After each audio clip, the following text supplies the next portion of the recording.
They say justice delayed is justice denied, and the delay in the justice system is one of the many problems that those who dispense justice are sitting to discuss through to Saturday. The judges and magistrates are taking part in a seminar organized by the Commonwealth of Nations.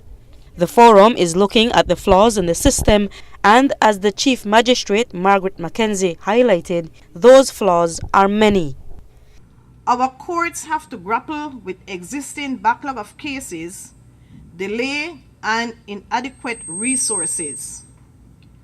There can be no doubt that the use of technology in our courts would enhance court administration, allowing cases to be disposed of within a shorter period, thereby allowing judicial officers and court staff to be more effective in their time management, in giving better service to the public and legal profession. Our courts have to grapple with existing backlog of cases, delay, and inadequate resources. There can be no doubt that the use of technology in our courts would enhance court administration, allowing cases to be disposed of within a shorter period. The location of the courts, especially those in Belize City, poses a security threat since prisoners are housed in the same building where magistrates sit. On any given day, the transportation of prisoners is done at the same time magistrates are making their way to their offices or courtrooms. But administrative shortfalls are not the only concerns, and the matter of training and sentencing could have a direct effect on how much time you spend behind bars if you're convicted summarily.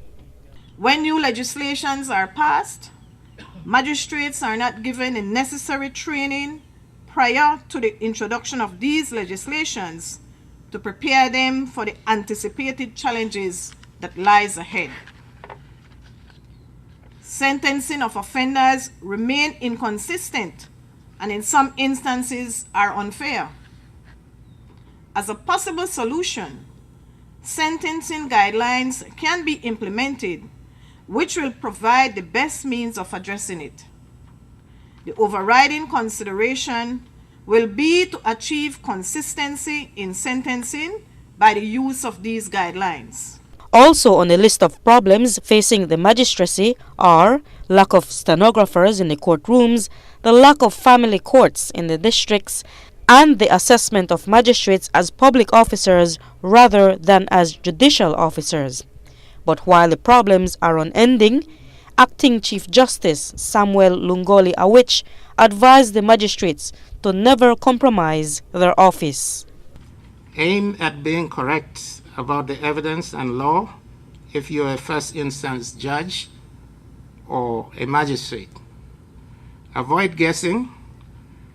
Read the applicable provisions in the Criminal Code Act, the Indictable Procedure Act, the Inferior Courts Act, the Summary Jurisdiction Act, the Family Courts Act, and Families and Children Act to confirm what you want to do.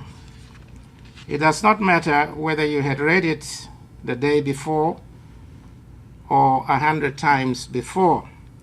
That is how you get it right each time the question arises. Then generally read the area of the law that the case presents to you. You may discover that some of the attorneys in your own court have not done their reading and are relying on general memory and sometimes on what they learned long ago at law school. Aside from the limited resources and budgets, there are antiquated laws also that many Commonwealth countries like Belize have not amended. But District Judge Shamim Qureshi said that with shared voices, change can come quicker than expected. When we talk to judges from some Commonwealth countries, the result is that everybody is still sitting with the 19th century Evidence Act or procedures, and everybody would like to see the progress taking place, but it simply isn't. And a lot of countries in the Commonwealth are 100 years behind the rest of the world when it comes to the legal system and the evidence system.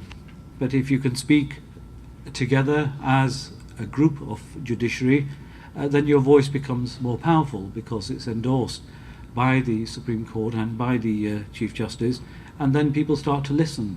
The politicians listen because it is not just one judge, it is the whole judiciary of Belize who is trying to say this and urging the government, give us time in your parliament and pass an act which changes these procedures. The session ends on Saturday, and recommendations coming out of the discussions are expected to be presented to the Attorney General's Ministry. Reporting for Love News, Marian Ali.